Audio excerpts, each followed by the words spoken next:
just on injuries and illness? Anybody back that missed out on Bristol City? There's a few lads trained this morning.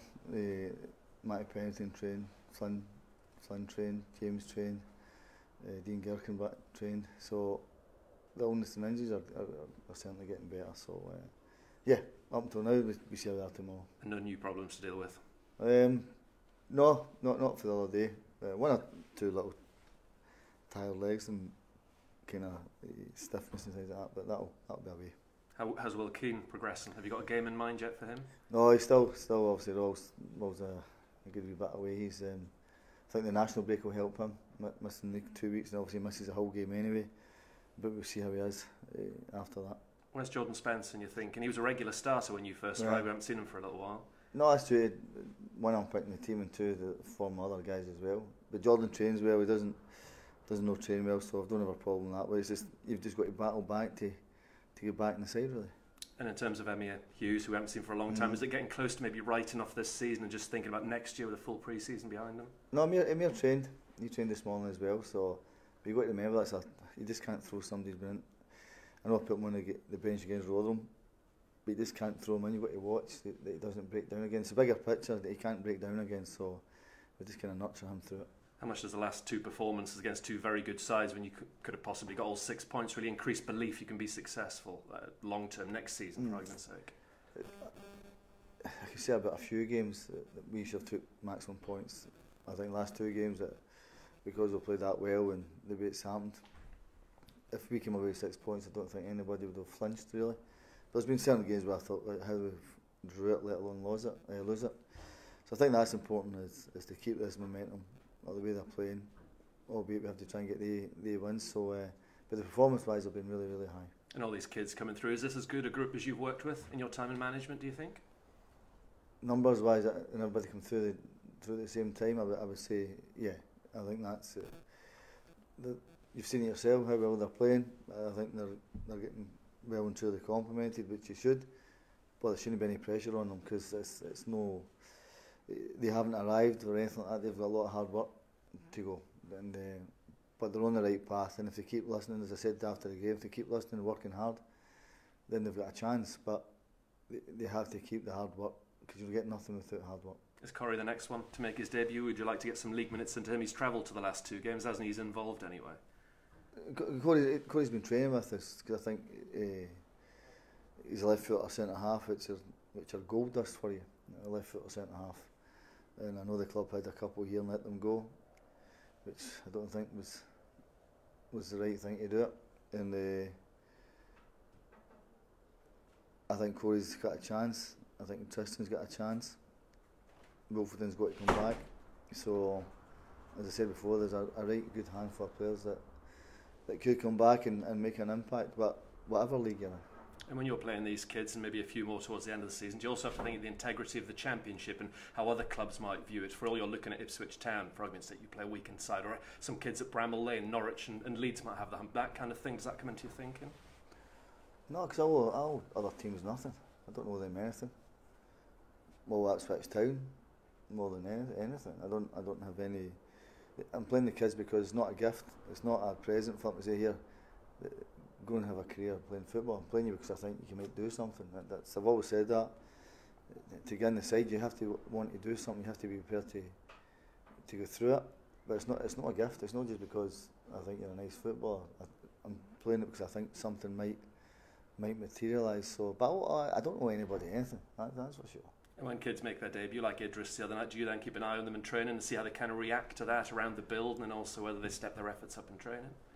Yeah. And if I thought they were getting too far ahead, I'd say you'd pull them back down. This is the difficulty with young players. You don't want them to ever think they've arrived. I just think when a footballer thinks he's arrived, he's in trouble. Then the complacency comes in.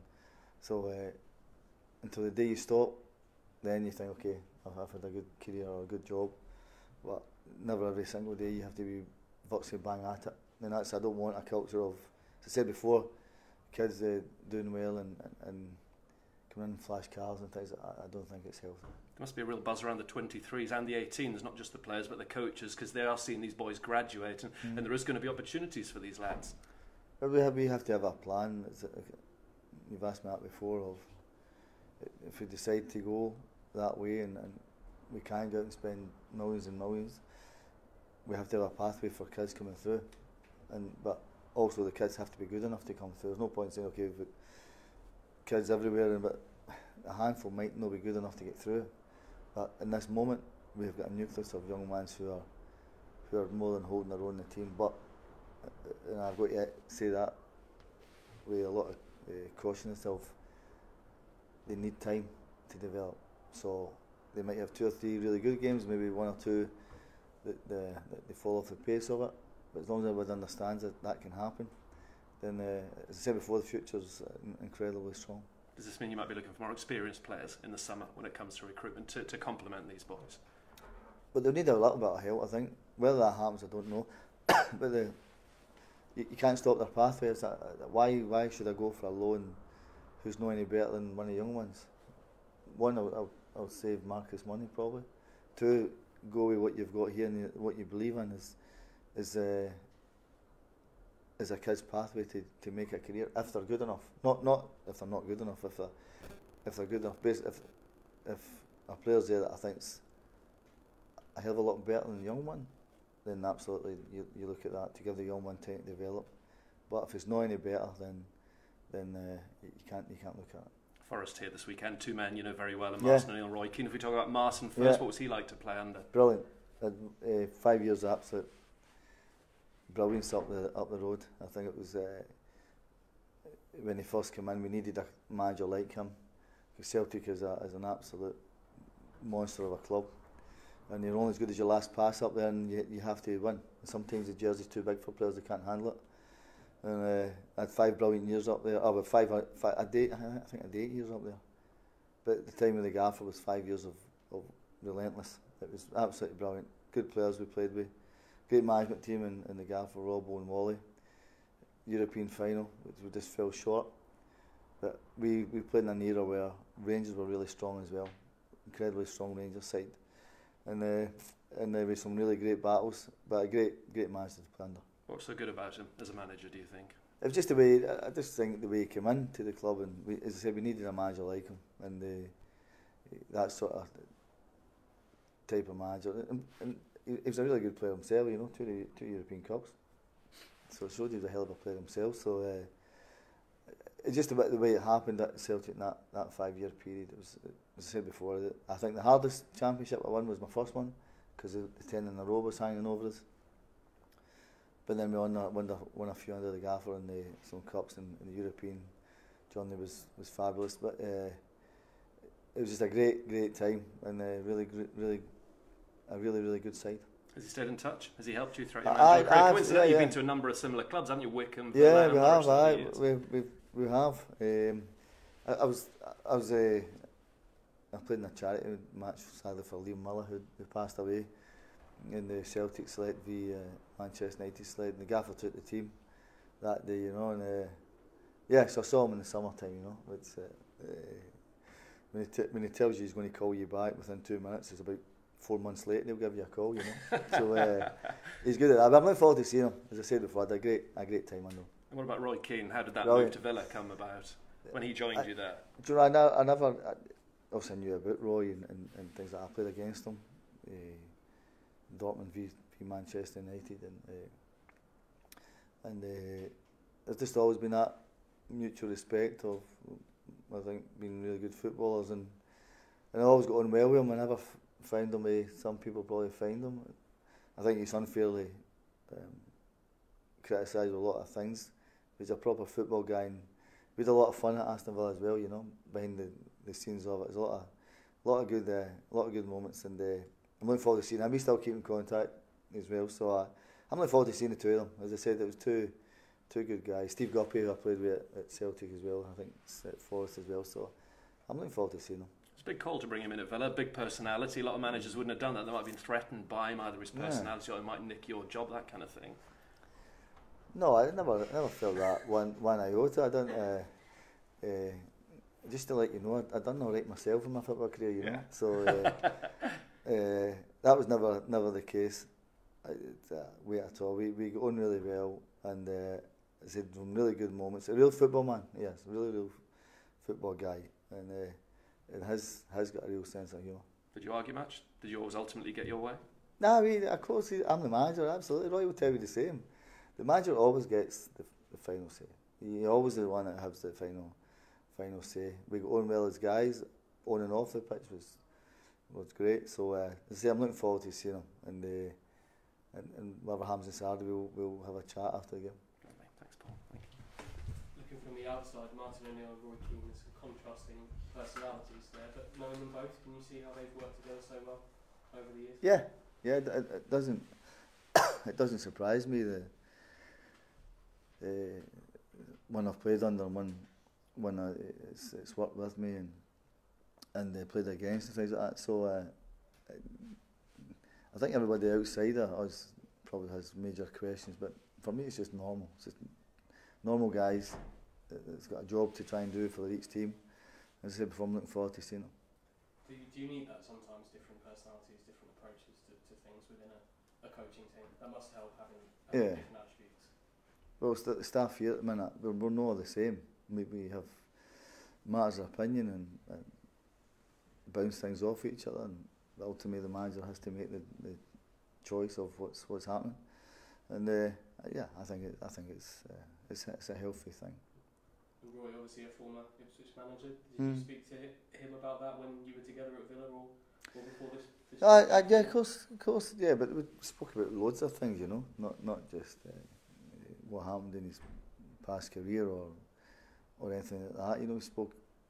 It's like anything when you retire, you have little moments where you think, I remember that time where I was here or there or wherever, and I think he enjoyed his time down here. I think was it his first job, was it?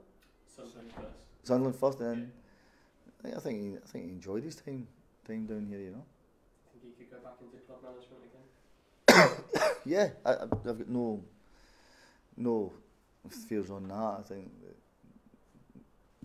Roy's personality, he could do it. No issue. He's done it. He's not a novice at it. He's a top player. He's done well. He got some Sunderland promoting and things like that. So he's not a novice. He knows the game. Bigger picture for Ipswich, two results last night that made the job that little bit harder with Rotherham and Millwall winning.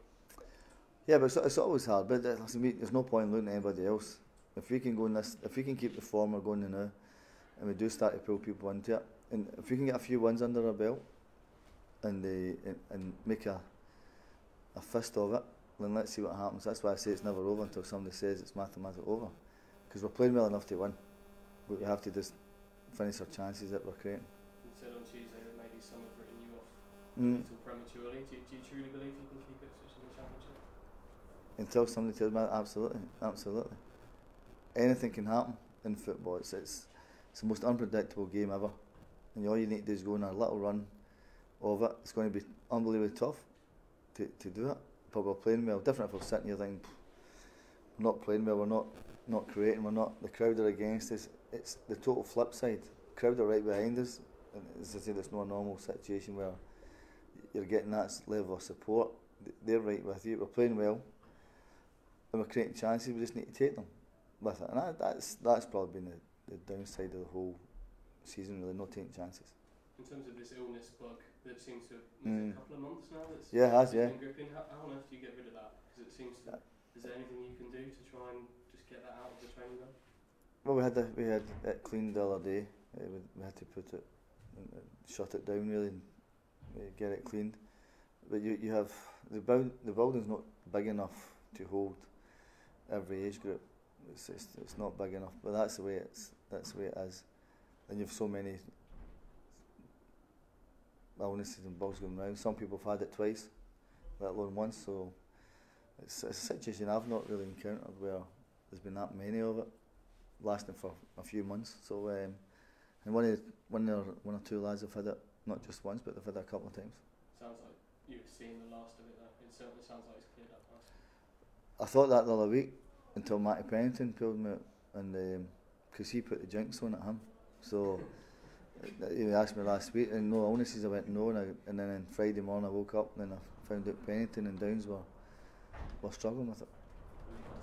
And I was going to ask you about a few players that have come into your side that we've not seen for a while. You must be pleased with how Toto did on Tuesday evening. He's had to be patient, hasn't he? every time I've told us, and he's never really let us down.